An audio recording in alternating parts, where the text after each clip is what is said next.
So there are 4 important players to get that energy bucket as large as you possibly can. The first thing is you've got to have the right fuel in the tank. Now, parked outside, I've got a beaten up old truck. I put diesel in it. If I put petrol in the tank, it'll chug along for a bit, but it doesn't like it, and eventually it will pack up. Now, the evolutionary correct fuel for our mitochondrial engines is ketones. Our body functions best burning ketones. Where do we get ketones from? We get ketones from eating fat and from fermenting fiber. So the absolute starting point for improving energy delivery mechanisms is a ketogenic diet. We have to fuel our body with the correct fuels. Now, I could talk all day about that, and we shall. And the other aspect to it is it has to be paleo. Why? Because the common allergens, and allergy is very, very common, are the gluten, grains, and the dairy products. They're not evolutionary correct foods. They came into our life very recently, in the last few thousand years, and the gut certainly hasn't caught up with that. So it needs to be paleo, cutting out certainly the gluten, grains, and maybe others as well, and certainly the dairy products. You know, dairy products are meant for young mammals. They're not meant for mature people like you and me.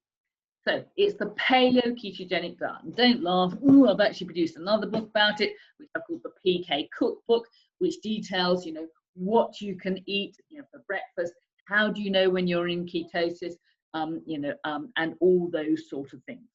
So the starting point is the paleo-ketogenic diet, and that is also the starting point to treat all gut problems, which I know is what you want me to talk about and speak about. Because what determines the symptoms we've got in our gut is what we pour into it. It really is as simple as that.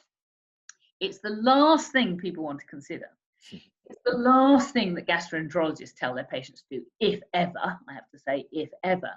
But it's the single most important thing, because the way you can clear up gut symptoms faster than anything else, the single most important and quickest intervention is to fast. Fasting is a fabulous tool. It's been used for thousands of years to treat a whole range of conditions. People don't like the idea of it because they're addicted to their food. They can't bear the thought of feeling hungry. They think it might be detrimental to their health in some way. It's received with huge social opprobrium, but fasting is a fabulous tool. And nobody can complain about it being expensive. Nobody can complain about it, taking a lot of energy or time. It's because, of course, it's very cheap, and you don't have to shop, you don't have to cook, you don't have to prepare food. So it's actually saving energy. I know I'm being slightly tongue-in-cheek there, but the point is, food is extremely toxic, and it can be, obviously we have to eat it in order to fuel our bodies, but current Western diets are poisonous. They are toxic. Why? Because they're high in carbohydrates. And sugars and carbohydrates are not evolutionary correct fuels. Our gut doesn't like them, and our mitochondria doesn't like them. Now, at this point, I know what you will do. You will turn around and say, well, primitive man had carbohydrates. When we dug, bog man out of the bog, we found grains and seeds and nuts and pulses in his gut. So he was eating carbohydrates, wasn't he? And the answer, of course, is yes, he was, but only for a limited window of time. You see, when humans evolved in Africa, food available all year round, and he was a hunter and a fisherman, shellfish. But when primitive man migrated away from the equator, he then had the problem of, how am I going to survive winter? Now, what happens when the autumn comes along? We have free food. Suddenly there's a windfall. Lots of fruit, lots of nuts, lots of seeds, lots of root vegetables, lots of pulses, lots of grains. And that switches on a carbohydrate addiction gene. We eat carbohydrates in an addictive way. So we're eating as often as we can. Whenever you see that pear tree, you eat all the pears. Whenever you see that apple crop or whatever, you eat all those. Whenever you see those potatoes, you eat all of those. We eat them addictively, and we have a carbohydrate addiction gene. That means we can't stop eating those foods. And in consequence, we get fat. Now, fat is a wonderful thing. It's survival value for the winter. If you get fat, that's an insulation layer, so that keeps you warm. but more importantly, it's a pantry. So when foods are scarce, you can burn your own fat, and being fat can carry you a long way through the winter without food, without starving. But what happened to primitive man? Those carbohydrates disappeared. They went rotten. They were no longer available. He went back to a ketogenic diet because he had to. He had no choice. So did she. So they inevitably went back to a keto diet. But modern man, with our incredible systems of food delivery, modern agriculture, supermarkets, we can eat carbohydrates all year round because we can, and we do. And we never switch off that carbohydrate addiction gene, which means we end up fueling our bodies with carbohydrates throughout the year. And therein lies the rub. The body cannot deal with that. It's damaging. And we now know that all chronic Western pathologies, dementia, heart disease, cancer, diabetes, are all carbohydrate driven. And that is preceded, before we get to those stages, we often get other warning symptoms, which we symptom suppress with drugs. So what do you do when you go to the doctor? You've got indigestion pill. What do you go to when you've got, gut spasm and pain? You get given laxatives, motility drugs. It's not addressing the root causes of. I have to say my biggest hate, one of my most hated drugs, are the proton pump inhibitors, the acid blockers. Having an acid stomach is so important for normal digestion. Why? Because without acid, you can't sterilize your gut. You can't kill the microbes that come into your gut. And if you've got microbes in the upper gut, you have got a fermenting gut. And that fermenting gut is very, very bad news.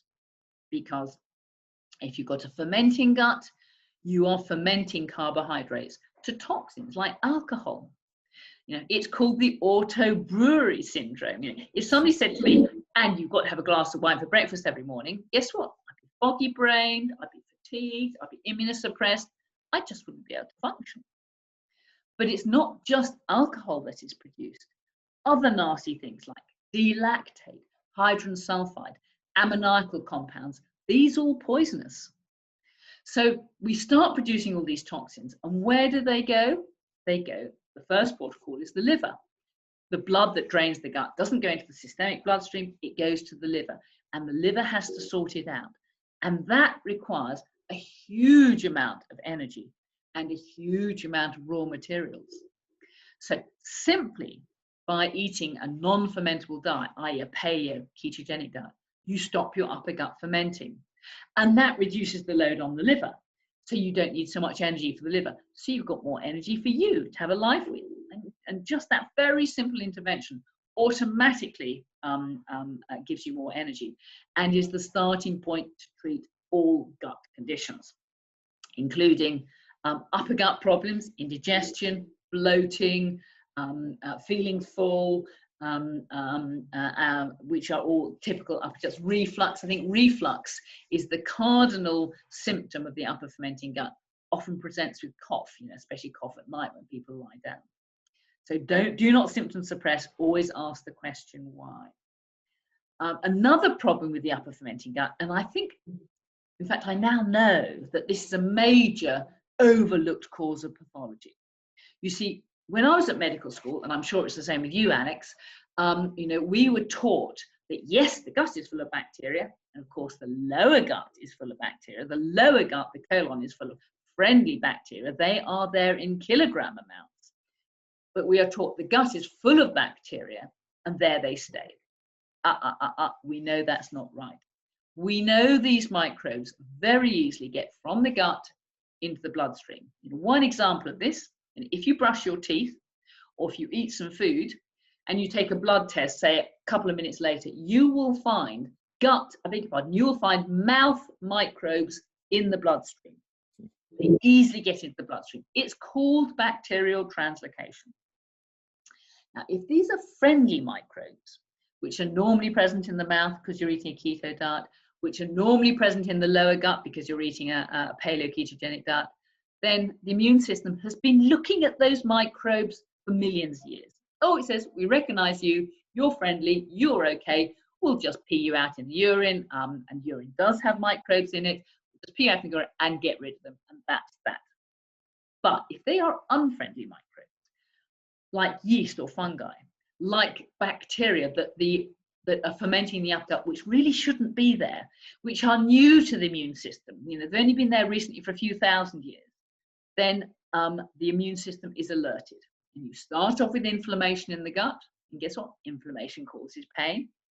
And if those microbes get stuck in the joints or the muscles or the connective tissue, they drive inflammation there, and we call it arthritis or fibromyalgia or connective tissue disease. If they get stuck in the lungs, they might drive intrinsic asthma. If they get stuck in the skin, we call that urticaria or chronic venous ulcers. If they get stuck in the brain, and this is fascinating work that's been done by a researcher called Nishihara. If they get stuck in the brain, then you can get what I call fermenting brain. And it's biologically plausible that drives many psychiatric diseases like psychosis and schizophrenia. And guess what? We have two wonderful psychiatrists, Carl Pfeiffer, Abram Hoffer, who treated those major psychiatric conditions with a ketogenic diet and got fantastic results. So, really and truly, the diet is everything.